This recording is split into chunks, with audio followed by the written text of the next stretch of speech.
បាទជាបឋមនៅសំគ្រប់ជំរាបសួរលោកគ្រូថ្ងៃនេះដែរខ្ញុំបាននឹងលើកឡើងទាក់ទងជាមួយនឹងមេរៀនមួយដែលគេនិយាយអំពី Bloom taxonomy ការរៀបចំនិងការបង្កើតតេស្តអញ្ចឹងយើងឈានទៅដល់ចំណុចមេត្តារបស់យើងបងប្អូនគ្នាចឹងមេត្តាថ្ងៃនេះដែរខ្ញុំលើកឡើងចំនួន6ចំណុចធំដែលចំណុចទី1របស់យើងគឺនិយាយអំពីគោលការណ៍ការបង្កើតសំណួរតាមទស្សនវិជ្ជា Bloom ហើយចំណុចទី2គឺនិយាយអំពី professional តាមកម្រិត Bloom ទី3គឺការអនុវត្តការបង្កើតសំណួរតាមកម្រិតរបស់ Bloom របស់យើងទី4គឺយើងនិយាយអំពីគុណសម្បត្តិនិងគុណវិបត្តិនៃសំណួរតម្រងបិទដែលយើងឧទាហរណ៍ដូចមានសំណួរប្រហែលសំណួរពហុជ្រើសរើសអីនឹងជាដើមហើយតកតជាមួយទី5គឺយើងនិយាយអំពីគុណសម្បត្តិនិងគុណវិបត្តិដែរនៃការបង្កើតសំណួរតម្រងបើកហើយនឹងចុងក្រោយរបស់យើងគឺការរៀបចំនិងបង្កើត test ស្តង់ដារអញ្ចឹងយើងឈានចូលទៅដល់សំណួរតើគេសួរថាតើយើងប្រើប្រាស់ Bloom taxonomy នេះប្រើដើម្បីអ្វីអញ្ចឹងគោលការណ៍នៃការបង្កើត Bloom taxonomy នេះឡើងមកគឺដើម្បីទី1គឺរៀបចំកម្មវិធីសិក្សាហើយទី2គឺយើងសរសេរនិងកំណត់នៅវត្ថុបំណងរបស់មេរៀនរបស់យើងទី3គឺយើងរកឲ្យឃើញនៅបំណិនដោយរៀនពីស្រួលទៅលំបាកអញ្ចឹងកន្លែងនេះគឺគោលបំណងរបស់យើងគឺបង្កើតមកដើម្បីរកឲ្យឃើញនៅពីបំណិននៃការរៀនរបស់យើងពីកម្រិតដែលស្រួលទៅកម្រិតដែលពិបាកហើយចំណុចមួយទៀតគឺដើម្បីបន្សំវត្ថុបំណងទៅនឹងវិធីសាស្ត្រនិងស្តង់ដាររង្វាយតម្លៃឲ្យមានប្រសិទ្ធភាពហើយចំណុចមួយទៀតគឺតកតងជាមួយនឹងការដាក់បញ្ចូលចំណេះដឹងដែលសិស្សត្រូវរៀននិងដំណើរការនៃការគិតឲ្យបានត្រឹមត្រូវហើយចុងក្រោយគឺគោលបំណងរបស់យើងគឺដើម្បីសម្រួលការសួរសំណួរតោះអញ្ចឹងយើងចូលទៅដល់កម្រិតនៃការសិក្សាទាំង6របស់ Bloom ដែលយើងចែកទាំងអស់គឺជា6កម្រិតដែលកម្រិតទី1ដល់កម្រិតទី3គឺជាកម្រិតទាបហើយចាប់ពីកម្រិតទី4ដល់កម្រិតទី6គឺជាកម្រិតខ្ពស់អញ្ចឹងកម្រិតទាបរបស់យើងគឺមាន3ទី1គឺចងចាំកម្រិតនៃការចងចាំឬក៏យើងហៅថា remembering ហ្នឹងទី2គឺកម្រិតនៃការយល់ឬក៏ understand ទី3គឺការអនុវត្តគឺកម្រិតអនុវត្តអញ្ចឹង3កម្រិតនេះសុទ្ធសឹងតែជាកម្រិតទាបចំណែកឯចាប់ពីកម្រិតទី4ទៅគឺកម្រិតវិភាគកម្រិតទី5វាតម្លៃនិងកម្រិតទី6ចុងក្រោយរបស់យើងគឺកម្រិតបង្កើតថ្មីអញ្ចឹងកម្រិតទី4ទី5ទី6នេះគេឲ្យវាជាកម្រិតខ្ពស់បាទអញ្ចឹងចូលដល់ទី2ប្រភេទសំណួរតាមកម្រិតរបស់ Bloom អញ្ចឹងប្រភេទសំណួរតាមកម្រិតរបស់ Bloom យើងចែកចេញជា2ទី1គឺប្រភេទសំណួរតម្រងបិទអញ្ចឹងប្រភេទសំណួរតម្រងបិទហ្នឹងជាសំណួរទាំងឡាយណាដែលចម្លើយរបស់សំណួរហ្នឹងត្រូវបានផ្ដល់ឲ្យរួចជាស្រេចហើយតម្រូវឲ្យអ្នកឆ្លើយធ្វើការជ្រើសរើសឬក៏ធ្វើការផ្គូផ្គងឬក៏បំពេញឬក៏ភ្ជាប់ចម្លើយទាំងនោះចុះឧទាហរណ៍ដូចជាប្រភេទសំណួរចម្លើយគុយ CM អញ្ចឹងគុយ CM ជាធម្មតានៅពេលដែលយើងដាក់សំណួរប្រឡងទៅគឺវាមានចម្លើយឲ្យយើងជ្រើសរើសហើយអាចថាចាប់ពី3ឬ4សំណួរ4ចម្លើយអីទៅអញ្ចឹងនៅពេលគេដាក់សំណួរមកគេឲ្យចម្លើយរួចស្រេចហើយអញ្ចឹងកន្លែងនេះដែរគឺសំណួរនេះគឺយើងឲ្យឈ្មោះថាជាប្រភេទសំណួរបិទដោយសារអីគឺគេមានចម្លើយយ៉ាងស្រាប់ហើយអញ្ចឹងក្នុងចម្លើយទាំងអស់ហ្នឹង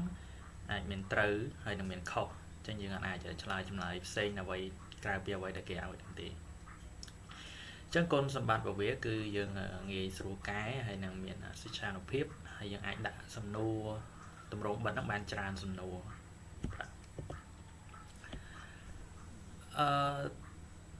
ប្រភេទសំណួរទី2គឺជាប្រភេទសំណួរតម្រងបើកអញ្ចឹងប្រភេទសំណួរតម្រងបើកគឺជាសំណួរតម្រូវឲ្យអ្នកឆ្លើយហ្នឹងគឺផ្ដល់ចម្លើយទាំងស្រុងមិនថាតាមរយៈការនិយាយទៅផ្ទាល់មាត់ឬក៏ការសរសេរអីផ្សេងហ្នឹងទេអញ្ចឹងកន្លែងនេះឧទាហរណ៍ថាជាប្រភេទសំណួរដែលយើងត្រូវសួរឲ្យគាត់បរិយាយឧទាហរណ៍ថាយើងដាក់ជាប្រភេទសំណួរថាចូលប្អូនរៀបរាប់អំពីអត្ថប្រយោជន៍នៃដើមត្នោតអញ្ចឹងកន្លែងហ្នឹងគាត់អាចបរិយាយបានហើយថា ដើមថ្នោតហ្នឹងគាត់យកទៅធ្វើអីផ្លែយកធ្វើអីដើមយកទៅធ្វើអីស្លឹកយកធ្វើអីធាងយកធ្វើអីអាហ្នឹងគឺជាប្រភេទសំណួរទម្រង់បើកអីចឹងបានន័យថាយើងបើកការគិតរបស់សិស្សហ្នឹងឲ្យគាត់គិតបានទូលំទូលាយឲ្យគាត់បញ្ចេញមតិផ្ទាល់ខ្លួនរបស់គាត់ហ្នឹងឬក៏គំនិតផ្ទាល់ខ្លួនរបស់គាត់ហ្នឹងបានច្រើនបាទអញ្ចឹងចំណុចទី3គឺយើងអនុវត្តការបង្កើត bloom តាមកម្រិតរបស់វាអញ្ចឹងកម្រិតពុទ្ធិរបស់សំណួរអញ្ចឹងយើងមានកម្រិតពុទ្ធិទាំងអស់គឺយើងដឹងហើយ bloom គឺមាន6កម្រិតដែលកម្រិតទី1គឺនិយាយអំពីការចងចាំអញ្ចឹងចងចាំរបស់យើងហ្នឹងតែយើងប្រើកិច្ចសព្ទអីខ្លះដែលយើងអាចប្រើបាននៅក្នុងកម្រិតហ្នឹងអញ្ចឹងកិច្ចសព្ទដែលយើងអាចប្រើបានមានដូចជាមើលស្ដាប់កត់ត្រាសូត្រឬក៏ទន្ទិញរំលឹកអីហ្នឹងឬក៏ចង្អុលបង្ហាញហ្នឹងអញ្ចឹងឧទាហរណ៍ថាយើងចង់សួរសំណួរសិស្សឧទាហរណ៍ពេលដែលយើងចូលបរៀនសិស្សយើងចង់រំលឹកមេរៀនអញ្ចឹងយើងអាចសួរថាតើបងអូនកាលពីសប្តាហ៍មុនឬក៏កាលពីម្សិលមិញយើងរៀនដល់មេរៀនណាអញ្ចឹងទៅអញ្ចឹងកន្លែងនេះបានន័យថាយើងសួរសំណួរតកតងជាមួយនឹងកម្រិតចងចាំរបស់គាត់តាការពីមេរៀនមុនគាត់រៀនដល់ដំណាគាត់ចងចាំបានអីខ្លះអាហ្នឹងហើយគឺជាកម្រិតនៃពុទ្ធិរបស់យើងគឺការចងចាំមួយទៀតគឺតកតងជាមួយនឹងកម្រិតនៃការយល់ដឹងអញ្ចឹងយល់ដឹងកិច្ចសព្ទដែលយើងអាចសួរបានដូចជាមានបកស្រាយបង្ហាញឬក៏បញ្យល់អីហ្នឹងបានន័យថាតែគាត់បញ្យល់ពីអត្ថប្រយោជន៍នៃអីគេនីតិកអញ្ចឹងទៅឬក៏បញ្យល់អំពីអត្ថប្រយោជន៍នៃអីគេនៃអាហារបៃតងអញ្ចឹងទៅបានន័យថាកន្លែងនេះគាត់យល់ដឹងអំពីអាហារបៃតងហ្នឹងមានអត្ថប្រយោជន៍អីខ្លះគាត់បញ្យល់មកអញ្ចឹងកន្លែងនេះហើយដែលយើងអាចដាក់ជាកិច្ចសព្ទថាបញ្យល់ដើម្បីវាស់កម្រិតនៃការយល់ដឹងរបស់គាត់ហើយចូលដល់កម្រិតពុទ្ធិមួយទៀតគឺកម្រិតអនុវត្តចឹងអនុវត្តនេះវាមានកិច្ចសព្ទដូចជាស្រាយគណនាចរិតពិសោធន៍ឬប៉ាន់ស្មានអីហ្នឹងអាហ្នឹងសុទ្ធសឹងតែយើងអាចប្រើបានហើយចឹងកិច្ចសព្ទនេះគឺប្រើដើម្បីសួរឬក៏ឲ្យសិស្សហ្នឹងធ្វើការគណនាដែលវាស្ថិតនៅក្នុងកម្រិតនៃការអនុវត្តមួយទៀតតកតងជាមួយនឹងកម្រិតវិភាគអញ្ចឹងវិភាគយើងអាចប្រើកិច្ចសព្ទដូចជាប្រៀបធៀបបែងចែកឬក៏វិភាគលម្អិតអីហ្នឹងជាដើមចាំបានថាឲ្យគាត់ឧទាហរណ៍ថាគាត់ប្រៀបធៀបរវាងទឹកស្អាតជាមួយនឹងភេសជ្ជៈដែលមានជាតិស្ករច្រើនឲ្យគាត់ប្រៀបធៀបទៅថាតើពីហ្នឹងមានអត្ថប្រយោជន៍អ្វីខ្លះហើយមានគុណវិបត្តិរបស់វាអីខ្លះអញ្ចឹងយ៉ាងណានេះយើងអាចប្រើកិច្ចសព្ទប្រៀបធៀបបានអញ្ចឹងវាស្ថិតនៅក្នុងកម្រិតវិភាគចំពោះកម្រិតនៃវាយតម្លៃអញ្ចឹងវាយតម្លៃយើងអាចប្រើកិច្ចសព្ទដូចជាបដោយយោបល់សម្រាប់ចិត្តរិះគន់ឬក៏សង្ខេបអីណាបានន័យថាកិច្ចសព្ទទាំងអស់នេះយើងអាចប្រើនៅក្នុងកម្រិតនៃការវាយតម្លៃបាទចុងក្រោយរបស់យើងគឺកម្រិតបង្កើតថ្មីខ្ញុំបង្កើតថ្មីយើងអាចប្រើកិច្ចសព្ទដូចជារចនាផលិតរៀបឬក៏រៀបរៀងឬបង្កើតអីហ្នឹងជាច្នៃប្រឌិតអីហ្នឹងនឹងកិច្ចសព្ទទាំងអស់នេះយើងអាចប្រើជាប្រភេទសំណួរដើម្បីសួរសិស្សនៅក្នុងកម្រិតបង្កើតថ្មីហ្នឹងបាទចូលដល់ចំណុចទី4គុណសម្បត្តិនិងគុណវិបត្តិនៃសំណួរទម្រង់បិទអញ្ចឹងមុនហ្នឹងខ្ញុំបានបង្ហាញខ្លះហើយតើតើមួយគុណសម្បត្តិនេះឥឡូវយើងទៅសិក្សាលម្អិតអំពីគុណសម្បត្តិនិងគុណវិបត្តិនៃសំណួរទម្រង់បិទហ្នឹងប្រភេទសំណួរខុសឬត្រូវអញ្ចឹងប្រភេទសំណួរខុសឬត្រូវដល់ពេលយើងដាក់ទៅគុណសម្បត្តិរបស់វាគឺយើងងាយស្រួលសរសេរបានន័យយើងសរសេរខ្លីៗទៅដាក់ជាសំណួរអញ្ចឹងទៅយើងមានចម្លើយគាត់ជ្រើសរើសថាខុសឬក៏ត្រូវ true or false អញ្ចឹងទៅហើយមួយទៀតគឺយើងងាយស្រួលក្នុងការដាក់បន្ទុកអញ្ចឹងបានថាសំណួរហ្នឹងនៅពេលដែលយើងដាក់ឲ្យកូនសិស្សឆ្លើយទៅយើងដាក់បន្ទុកឲ្យគាត់តាមហ្នឹងទៅបានន័យធ្វើឲ្យយើងងាយស្រួលក្នុងការដាក់បន្ទុកដែរដោយឡែកគុណវិបត្តិរបស់វាវិញអញ្ចឹងជាធម្មតាបើសិនយើងដាក់សំណួរចម្លើយខុសឬត្រូវវាធ្វើឲ្យអត្រានៃកូនសិស្សហ្នឹងទូទាយហ្នឹងអាចនឹងដល់50%សំទោសអញ្ចឹងវាអាចនឹងលើសហ្នឹងទៀតអញ្ចឹងបានថាឧទាហរណ៍សំណួរហ្នឹងកូនសិស្សអត់ដឹងទេប៉ុន្តែចម្លើយរបស់យើងគឺមានតែខុសហើយត្រូវអញ្ចឹងគាត់ធ្វើការសម្រេចចិត្តដែរអញ្ចឹងគាត់50ហើយពេលហ្នឹងអាចថាមួយខុសឬមួយត្រូវហ្នឹងអញ្ចឹងគុណវិបត្តិវាគឺកន្លែងសិស្សគាត់អត់ច្បាស់សំណួរហ្នឹងអញ្ចឹងគាត់ដាក់ចម្លើយទៅទាំងស្មានអញ្ចឹងអាចថា50មួយទៀតគឺมันអាចបង្កើតជំរើសចម្លើយផ្សេងបានលើសពី2ចាំមិនថាចម្លើយមួយគឺត្រូវចម្លើយមួយទៀតដឹងតែខុសហើយអញ្ចឹងបានន័យថាប បើសិនជាសិស្សនឹងអត់ចេះសំណួរហ្នឹងទេដល់តែភាគរយគឺបើមិនត្រូវក៏ខុសដែរអញ្ចឹងយើងអាចមានចម្លើយផ្សេងពីហ្នឹងឯងតោះអញ្ចឹងចូលដល់សំណួរបន្តទៀតតើតើជាមួយសំណួរទម្រង់បិទដដែលតែជាប្រភេទសំណួរគូកងអញ្ចឹងសំណួរគូកងគឺយើងមានគុណសម្បត្តិដូចជាគឺវាមានប្រយោជន៍សម្រាប់ការធ្វើតេស្តអំពីទំនាក់ទំនងអញ្ចឹងឧទាហរណ៍យើងមានសំណួរដាក់ជាសំណួរគាត់គូកងទៅមានខាងម្ខាង A ម្ខាង B អញ្ចឹងទៅគាត់គូកងរទំនាក់ទំនងរវាងសំណួរពីរហ្នឹងតើវាត្រូវមួយណាហើយ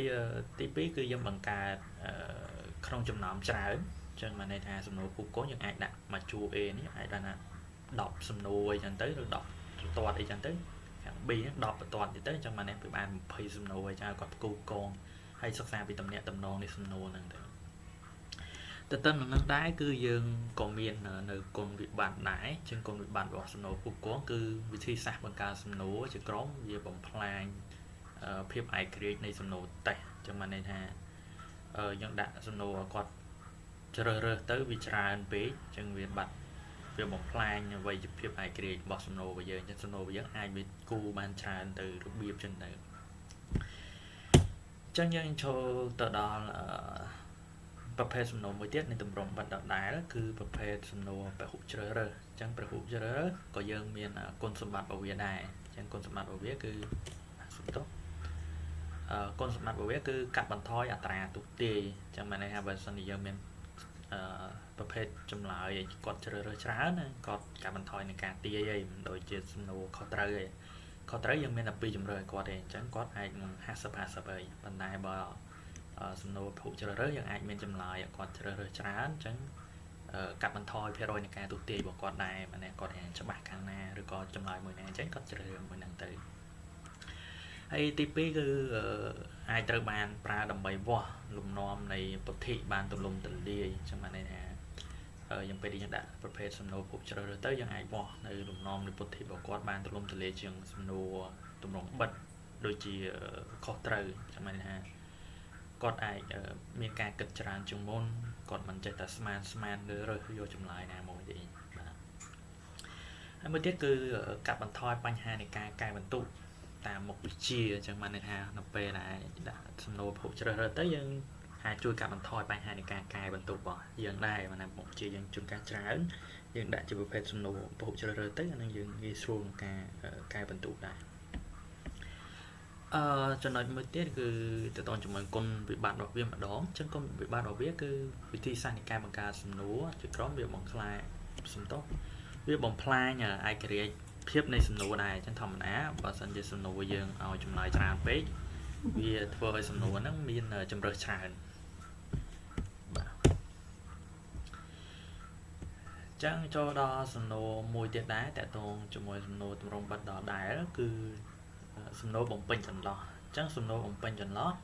គុណសម្បត្តិរបស់វាគឺវាមានភាពជឿជាក់ខ្ពស់ហើយវាងាយសរសេរកាត់បន្ថយការទុទាយអញ្ចឹងមកទៀតថាយើងទៅសេប្រភេទជាសំណួរតកតងនៅខ្លឹមសារមេរៀនអញ្ចឹងទៅជាតាំងកន្លែងនេះយើងអត់សរសេរចូលទេយើងអាចដាក់ទុកចន្លោះឲ្យគាត់ឬក៏ឲ្យសិស្សបំពេញហើយបើយើងសរសេរអត្ថន័យតទៀតអញ្ចឹងកន្លែងនេះគឺបើសិនជាគាត់យល់ដឹងមេរៀនគាត់បានអានមេរៀនគាត់ដឹងថាពាក្យកន្លែងចន្លោះនេះធ្វើបំពេញអីគេអញ្ចឹងធ្វើឲ្យគាត់នឹងមានភាពជឿជាក់សម្រាប់ការឆ្លើយរបស់គាត់ដោយឡែកគុណវិបត្តិរបស់វាគឺយើងពិបាកក្នុងការផ្ដោតបន្ទុកព្រោះគាត់បំពេញជួនកាលគាត់អាចបំពេញនៃប្រហាក់ប្រហែលឬពេលខ្លះគាត់បំពេញចំហ្នឹងទៅពេលខ្លះគាត់អាចតាមបំពេញត្រូវនៃហ្នឹងវា50%ដែរអញ្ចឹងទៅអញ្ចឹងកន្លែងហ្នឹងឲ្យធ្វើឲ្យយើងពិបាកក្នុងការផ្ដោតបន្ទុកឲ្យគាត់ថាឲ្យគាត់ខុសឬក៏គាត់ត្រូវអញ្ចឹងនេះគឺគុណវិបត្តិរបស់វាគឺវាពិបាកដល់ដែរហើយមួយទៀតគឺយើងពិបាកកំណត់នៅអ្វីដែលត្រូវបោះជាការពិតចឹងបានន័យថាគាត់បំពេញអាចបំពេញច្រើនចម្លើយអញ្ចឹងទៅឬក៏គាត់នឹកឃើញអ្វីគាត់អាចបំពេញតាមការយល់របស់គាត់ទៅហើយគុណវិបត្តិមួយទៀតគឺសិស្សប្រើរយៈពេលវែងដើម្បីបំពេញអញ្ចឹងបើសិនយើងដាក់សំណួរហ្នឹងសិស្សត្រូវអង្គុយគិតឲ្យថាចន្លោះហ្នឹងគួរដាក់អីគេអញ្ចឹងអាចថាចំណាយពេលរបស់គាត់យូរដែរអញ្ចឹងឈានចូលដល់ចំណុចទី5និយាយអំពីគុណសម្បត្តិនិងគុណវិបត្តិនៃការបង្កើតសំណួរទម្រង់បើកអញ្ចឹងមកយើងនិយាយអំពីទម្រង់បិទឥឡូវយើងចូលដល់ចំណុចមួយទៀតគឺយើងនិយាយអំពីទម្រង់បើកអ ចឹងតម្រងបើករបស់យើងគឺយើងមានជាប្រភេទសំណួរសរសេរតម្រងខ្លីចឹងប្រភេទសំណួរតម្រងខ្លីហ្នឹងគុណសម្បត្តិរបស់វាគឺល្អសម្រាប់ការវាតម្លៃលើចំណេះដឹងជាក់ស្ដែងចឹងបានន័យថាយើងសរសេរសំណួរខ្លីៗចឹងទៅចឹងចំណេះដឹងរបស់សិស្សបើសិនជាគាត់ចេះនៅមេរៀនហ្នឹងឬក៏យល់ដឹងអំពីសំណួរហ្នឹងគាត់អាចឆ្លើយមកបានខ្លីៗអញ្ចឹងវាល្អសម្រាប់ការវាតម្លៃទៅលើចំណេះដឹងសិស្សដែរហើយមួយទៀតគឺគុណសម្បត្តិរបស់វាគឺគ្មានការទូទាយចម្លើយទេអញ្ចឹងបានថាពេលដែលសេសំណួរខ្លីៗទៅគាត់យល់ឃើញមិនគាត់សរសេរចូលប៉ុណ្្នឹងហើយគុណសម្បត្តិមួយទៀតគឺងាយស្រួលក្នុងការបង្កើតសំណួរអញ្ចឹងធម្មតាដល់ពេលយើងដាក់សំណួរខ្លីៗអីយើងងាយស្រួលក្នុងការបង្កើតទេហើយគុណសម្បត្តិមួយទៀតគឺងាយស្រួលក្នុងការកែបន្ទុកហ្នឹងហើយអញ្ចឹងវាសំណួរខ្លីហ្នឹងជាធម្មតាយើងអាចងាយស្រួលក្នុងការកែហើយតកតងជាមួយនឹងគុណវិបត្តិរបស់វាដែរគឺមិនសមស្របនឹងការបោះវែងលើការសិក្សាបែបត្រេះរិះពិចារណាទេបានន័យថាសំណួរខ្លីពេកអញ្ចឹងទៅធ្វើឲ្យសិស្សឆ្លើយនិយមន័យនៃខ្លឹមសារមេរៀនអត់អស់អញ្ចឹងទៅអញ្ចឹងវាមិនសមស្របនឹងការបោះវែងទៅលើការសិក្សារបស់គាត់ទេបែបត្រេះរិះពិចារណាគុណវិបត្តិមួយទៀតវាងាយនឹងឆ្លើយចម្លើយតាមវិធីមិនសមស្របចឹងបានន័យថាសំណួរខ្លីហ្នឹងគាត់នឹកឃើញជួនកាលគាត់ចិត្តតែនឹកឃើញគាត់จะឆ្លើយឲ្យទៅបានណាហ្នឹងក៏វាជាគុណវិបត្តិមួយដែរចឹងបន្តទៀតតកតងជាមួយនឹងសំណួរតម្រងបើកដដែលគឺសំណួរតម្រងសរសេរវែងចឹងសំណួរសំណួរសរសេរតម្រងវែងគុណសម្បត្តិរបស់វាគឺជាមធ្យោបាយសម្រាប់វាតម្លៃបំណិនកម្រិតខ្ពស់ចឹងកន្លែងនេះបានន័យថានៅពេលយើងដាក់ជាសំណួរវែងអញ្ចឹងទៅអានឹងគាត់អាចឆ្លើយនៅសំណួរហ្នឹងឬក៏ឆ្លើយនៅចម្លើយរបស់គាត់ហ្នឹងវាអាចបានស៊ីជម្រៅវាអាចបានលម្អិតឬក្បោះក្បាយអញ្ចឹងទៅហើយមួយទៀតគឺជំរុញការច្នៃប្រឌិតនិងការត្រេះរិះពិចារណាដូចនឹងការរៀននៅក្នុងថ្នាក់បានន័យថាពេលយើងដាក់ជាសំណួរតម្រងវែងគាត់មានការគិតច្រើនគាត់មានគំនិតបែបច្នៃប្រឌិតច្រើននៅអ្វីដែលគាត់បានរៀននៅក្នុងថ្នាក់ហ្នឹងយកមកគិតហើយនឹងធ្វើការឆ្លើយនៅចម្លើយនៃសំណួរវែងហ្នឹងបាទដោយឡែកគុណវិបត្តិរបស់វាវិញគឺការកែចម្លើយត្រូវការរយៈពេលវែងត្រូវការពេលបាទសំទោសត្រូវការពេលវេលាវែងហ្នឹងទៅចឹងជាធម្មតានៅពេលចម្លើយសិស្សវែងអានឹងយើងត្រូវការអានច្រើនយើងត្រូវការពិនិត្យឲ្យលម្អិតដែរជាយើងកែបន្ទុកឲ្យទៅបានណាចឹងកន្លែងនេះយើងត្រូវការពេលវេលាដែរគុណវិបត្តិរបស់វាហ្នឹងហើយមួយទៀតគឺយើងពិបាកនឹងទទួលបាននូវភាពជឿជាក់រវាងអ្នកកែនិងអ្នកកែផ្សេងទៀតចឹងធម្មតាបើសិនបើសំណួរចម្លើយតម្រងវែងដែរចឹងបើសិនយើងកែឲ្យច្រើនចឹងវាធ្វើឲ្យអ្នកដទៃទៀតវាពិបាកនឹងថាតើគួរសម្រេចថាយកចម្លើយមួយណាជាចម្លើយត្រឹមត្រូវចឹងណាព្រោះចម្លើយសោះវាវែងចឹងទៅហើយការគិតបងម្នាក់ការយករបស់ម្នាក់វាអាចនឹងខុសគ្នាឬអាចផ្អៀងគ្នាតិចតួចចឹងចំណុចទី6របស់យើងគឺការរៀបចំនិងបង្កើត test standard ចឹងដើម្បីរៀបចំនិងបង្កើត test standard បានដំណាក់កាលទី1គឺយើងមានតារាងកំណត់គម្រោងលម្អិត test របស់យើងចឹងបានយើងរៀបចំតារាងមួយដើម្បីកំណត់គម្រោងរបស់យើងហ្នឹងឲ្យលម្អិតអំពី test ហើយដំណាក់កាលទី2គឺយើងបង្កើតសំណួរ test ចឹងពេលដែលយើងមានគម្រោងតារាងហ្នឹងហើយយើងអាចបង្កើតសំណួរ test ទៅតាមខ្លឹមសារមេរៀនរបស់យើងទៅទី3គឺជំនាញដំណាក់កាលទី3គឺអនុវត្តការធ្វើ test នៅក្នុងថ្នាក់រៀនចឹងមិនឲ្យយើងពេលដែលយើងបង្កើតសំណួរហើយយើងអាចយកសំណួរទៅអនុវត្ត test ហ្នឹងនៅក្នុងថ្នាក់រៀនហ្នឹងទៅចឹងដំណាក់កាលទី4ក្រោយពីយើងអនុវត្តនៃការធ្វើ test ក្នុងថ្នាក់រៀនហើយយើងអាចធ្វើអត្រាកំណែនិងកែសំណួរតម្រងបើកជាមុនសិនបានន័យថាយើងកែជាប្រភេទសំណួរតម្រងបើកសិស្សចឹងទៅហើយយើងអាចធ្វើជាអត្រាកំណែបានដែរហើយដំណាក់កាលទី5គឺយើងវិភាគលទ្ធផល test ចឹងក្រោយពីយើងកែសំណួរនៃការធ្វើ test រួចរាល់អស់ហើយយើងវិភាគទៅលើលទ្ធផលនៃការធ្វើ test របស់សិស្សហ្នឹងតើទទួលបាននៅកម្រិតណាដែរចឹងទៅហើយដំណាក់កាលចុងក្រោយគឺកំណត់ចំណុចខ្លាំងចំណុចខកខាតបន្ទាប់ពីរៀបចំនិងផែនការបង្រៀនដើម្បីឲ្យលទ្ធផលនៃការសិក្សារបស់សិស្សនោះប្រសើរឡើងកន្លែងនេះបានន័យថា នៅពេលដែលយើងវិភាគលទ្ធផលតេស្តហើយយើងនឹងដឹងហើយថាតើក្នុងមេរៀនហ្នឹងតើយើងបានបញ្យល់សិស្សហ្នឹងក្បោះក្បាយនៅហើយយើងមានចំណុចខ្លាំងនៅកន្លែងណាហើយយើងខ្វះខាតនៅចំណុចណានៅសំណួរណាដែលសិស្សធ្វើអត់បានអញ្ចឹងពេលដែលយើងដឹងចំណុចខ្លាំងនៃចំណុចខ្សោយឬចំណុចខ្វះខាតហ្នឹងហើយយើងអាចរៀបចំផែនការនៃការបង្រៀនរបស់យើងហ្នឹងឡើងវិញអញ្ចឹងរៀបចំតតិចមិនឬក៏បែបបត់ឬក៏នៃការបញ្យល់ខ្លឹមសារមិនយើងត្រូវផ្លាស់ប្ដូរវិធីសាស្ត្រមិនដើម្បីឲ្យលទ្ធផលសិក្សារបស់សិស្សហ្នឹងវាប្រសើរឡើងជាងមុនបាទចឹងចំណុចខ្ញុំនៃការបកស្រាយខ្លឹមសារមេរៀនគឺសូមចប់ប៉ុណ្ណឹងបាទ